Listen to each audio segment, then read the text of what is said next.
Hi there.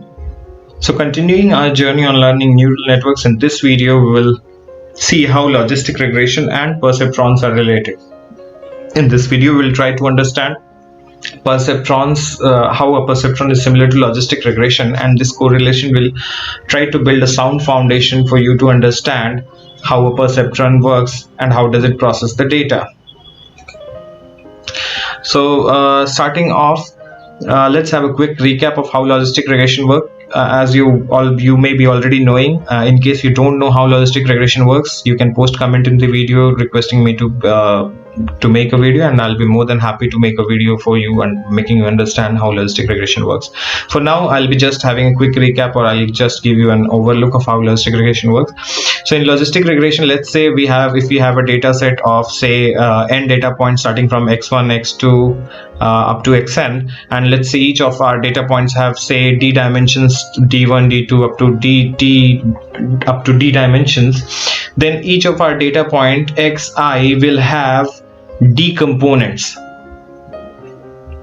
Isn't that logical? Obviously.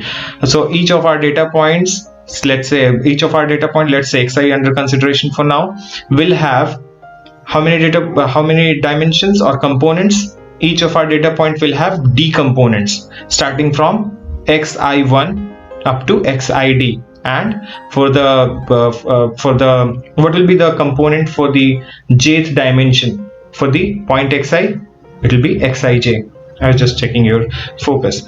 Okay. So if xi is the point under consideration, it will have d dimension. So let's say this is our data set at hand. So while training logistic regression, our focus is to identify the value w and b. Where w is the normal to the plane that will be classifying, that will be separating the two classes of data and at hand, and b will be the intercept made by the plane. And post training, once our model is trained, once our logistic regression model is trained, what we have at hand? We have at hand the equation of the plane that separates the two classes, which will be of the form w transpose x plus b, y equals to w transpose x plus b. So post training, what we have at hand is the model's equation y equals to w transpose x plus b, where w is the normal to the hyperplane that separates the two classes. So post training, if you are given a point xi randomly from anywhere, and you are asked to identify to which class xi belongs, how do you work it out? You apply sigmoid function on the value obtained after putting the point xi under consideration in this formula. So what you will do, you will put xi in this formula and then apply sigmoid on it to obtain yi cap. So this is what you do. Now one thing to note here is that because each of our data point, let's say xi for now, has d components, similarly w is also a vector here. Because each of our data point has d components, definitely the normal that will obtain, the normal that will be a representation of our hyperplane, the normal to the hyperplane will also have d dimensions. So for each of the component of or the dimension of the point under consideration, we will have a respective component of normal as well. So if xi has d components, w will also have, the normal will also have d components. So w will have d components. So therefore the output function of the logistic regression model, how will it look like? It will be, so this function can be rewritten as the target value yi cap equals to sigmoid applied upon wi xij. That is, this wi being applied on xij, that is each of these, so respective wi, that means w1 applied on xi1, w2 applied on xi2, wj applied on xij plus b, wd applied on xid plus b. So we will take sum of all these values, and then we will give that as input to the sigmoid function to obtain the target value. So this is how, just a second, so this is how our output function in case of logistic regression looks like. Now, does this function ring a bell to you at all?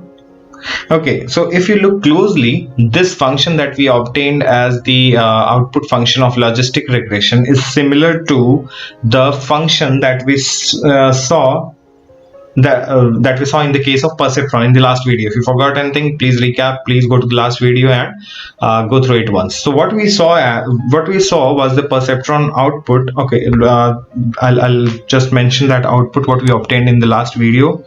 So it looked like output equals to function applied upon sigma I equals to 1 to d wi xij,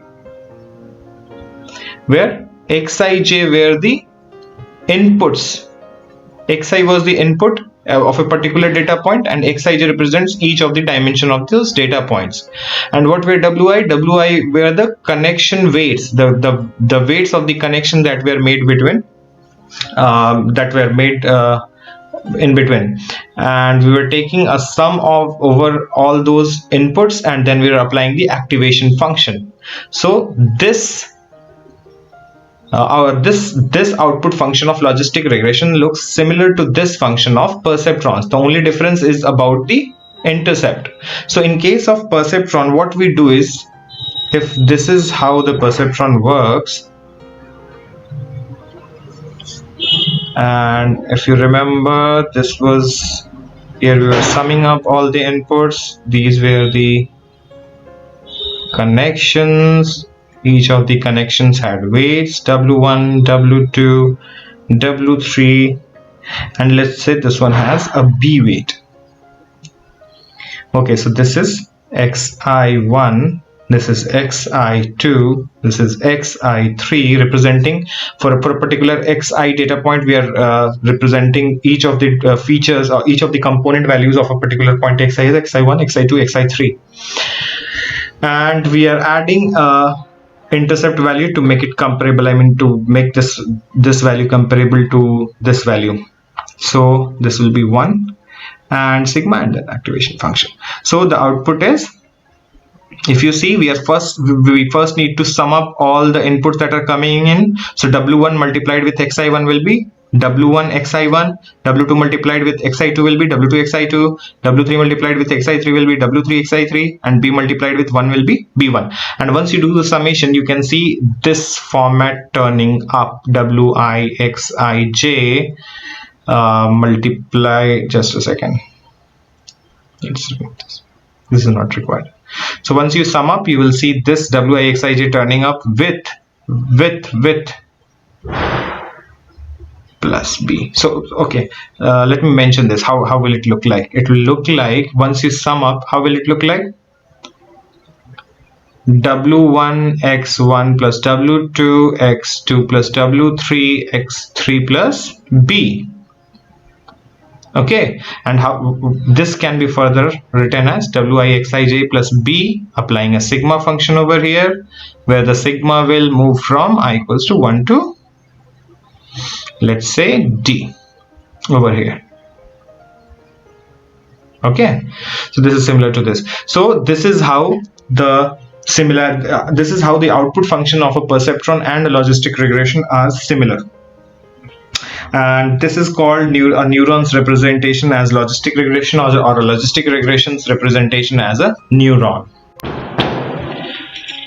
Now, one thing to note here is that both of the outputs have their own activation function. So for a perceptron, we have an activation function f, and in case of the logistic regression, we have the function working as sigmoid. So in case of perceptron, this is the only difference that we can see over here. It's just about the threshold function. In logistic regression, we have the function sigmoid function being applied to the same set of inputs summed up together, and in case of perceptron, we have the threshold function being applied upon the same set of inputs summed up together. So this is what we call as neurons representation as logistic regression, logistic regression as the representation as a neuron.